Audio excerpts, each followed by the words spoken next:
Hey, hello, good afternoon, or morning, or evening, or middle of the night, wherever you are. Welcome back to my aquarium. Rebecca here. I just wanted to pop on real quick. I wanted to share with you how I got over my ex. And I don't want to get into issues with my ex and my background and all of this stuff. The reason I'm sharing this is because I dealt with a common problem that pretty much anyone who's been in any sort of abusive relationship where there's been gaslighting and dishonesty and manipulation going on ends up in a situation where they're dealing with cognitive dissonance. And I'm not going to get into the background of how this relationship works and the cognitive, what cognitive dissonance is and all of this very deeply. There are people who teach about that. There's a woman named Dr. Brahmani on YouTube that you can look up who does a lot of stuff. There are a lot of people who talk about this. So I'm going to share how I dealt with the cognitive dissonance. So cognitive dissonance is when you have two competing beliefs that are incompatible, and it actually causes a physical reaction in the brain. It's one of the reasons why we're so resistant to new information, because it'll come in, it'll conflict with an existing belief, and our brain automatically goes beep, beep, warning signal, warning, because it's like your brain is lazy. It doesn't want to have to reorder its whole way of thinking or even accommodate new information. It would really like to keep doing what it's doing. So that's just how your brain works. And when you've been in one of these relationships, what happens is the person will have imprinted in you both very positive and very negative ideas about them. And typically, if you've been stuck in a relationship with them for a long time, you've had to kind of like really focus on the positive parts, because that's like how you survive. That's how you get along with the person. That's how you try to love them. That's how you try and apply that principle that I was talking about yesterday of like, what are you looking at? So you will have this like strong attachment to the positive things that you see in them. And then the negative things get filtered through that. So it's not that they're selfish. It's that, they have some other issue that's, because somebody who is selfish wouldn't also display these positive traits or have done these positive things. And so therefore there must be something else going on here other than just like they're selfish. So when one of these relationship ends, one of the most challenging things, and if you go to somebody who's like properly trained in how to help people recover from these relationships, it's always one of the things that they're going to address is you have these two conflicting belief systems that are functional in your head. Like reality says, they put me in the street with nothing and turned my children against me. And then there's this habituated perspective that you have on them that's very positive, that gives them credit for everything, that's very understanding, that's very forgiving. And these two things don't work together. And it creates it's just a very painful experience, and it can be very confusing. And it also really interferes with your ability to even like make decisions about how to deal with the situation. I mean, if somebody is like just psycho and wants you dead, that's a different thing than if like somebody has, had a hypomanic episode and it displayed really poor judgment and is having trouble walking back from it. Like these are two different situations that you're going to need to deal with in two different ways.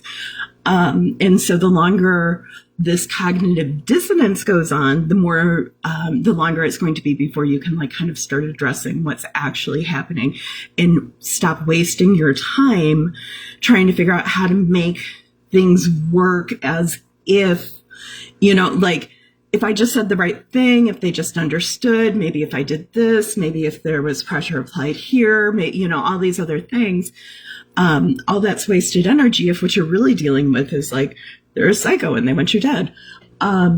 So all that being said, here's what I actually did was, first of all, I mentioned, first of all, I was in the habit of being mindful of my thoughts and correcting things that I was that I would think that were not like I didn't align with, or, like if I'm really crabby and I'm like, I hate this, I'll stop and be like, wait a minute, you don't hate this. You're just really crabby. Actually, you really like this, So like I'm aware of that sort of stuff. So the first thing I did really was like I did my best to just not think about him, because, if you've been surviving with somebody who's unsafe, like they become an abnormal focus of your attention, because it's like being prey with a predator. Like you have to pay attention to where the predator is and what they're doing, right? So you're already habituated to think about them far too much. So like I just forced myself, I wouldn't think about them. Plus, because of the situation, it put me into dysregulation. And if I'm in dysregulation, I can't think, I'm crying, I'm, unable to function. Well, I'm in an emergency situation. I can't afford to be doing that. So I cut off thinking about him. And then when I got into a safer situation where I could engage and, let myself go through the process of being dysregulated and, coming out of it, what I actually did was I sat one day and I just thought of all of the positives in our relationship. I sat and thought about like all of the things that I had given this man credit for, all the things I had been grateful to him for, getting up and going to work and hustling, and like all the things that I had admired about him. I thought of all the things that we had done together, what was shared, our children, lessons that we learned, ways that we shaped each other, even like it was an interracial marriage. And I thought about, like how even just in the bigger picture in a country where there is, there are these problems and this history and animosity between the races, and, like what it meant to come through that from different ends of the spectrum and, kind of work through that stuff. And like these very positive things that I believed or thought or, had in my heart regarding this man and our relationship. And then I gave them to God. I said, God, some of this is real and some of it's not. And I don't know which is which. I'm not going to, I need you to sort through this for me. I'm giving all of this to you. This is no longer part of my reality. Like none of this stuff was happening then. That was the past. So I'm giving you all of this. I'm giving you all of this energy, and I'm going to trust you to deal with it rightly. And that kind of allowed me to let go of that one end of things that was like, well, maybe if I said this, and maybe this, and maybe there was a misunderstanding, and maybe it was his mental health, and maybe, I'll come around or whatever. And to just let go of that, because that wasn't real. It wasn't real. That was part of, it was part of like wrapped up in, to this day, like, I don't know what of that was real and what wasn't real. And I don't have the perspective to know that. I don't have access to the man's mind, to know like when was there honesty and when was there not. And, I don't know what it looks like from God's perspective. Like I can't make judgment on all of that. All I can do is hand it over. And then the second part of this, or I guess third, if I'm thinking about it, is that my brain, because our brains are creatures of habit. You really have to get that like deep. Your brain is a creature of habit. So because I let go of the positive stuff, however, I had never allowed myself to believe that like this man hated me. I had never allowed myself to believe that he really wanted to hurt me, that he was malicious in that way. He intended bad things for me. But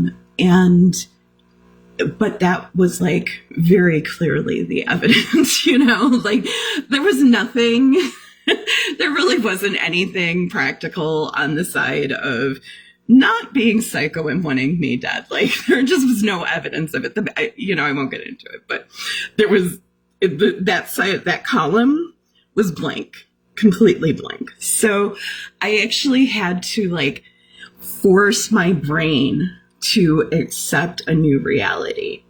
And I spent a day when I had, didn't have anything else that I absolutely had to be doing. And all day long, every time I caught myself thinking in a way that did not account for the fact that this man's psycho and he wanted, he hates me and he wants to harm me.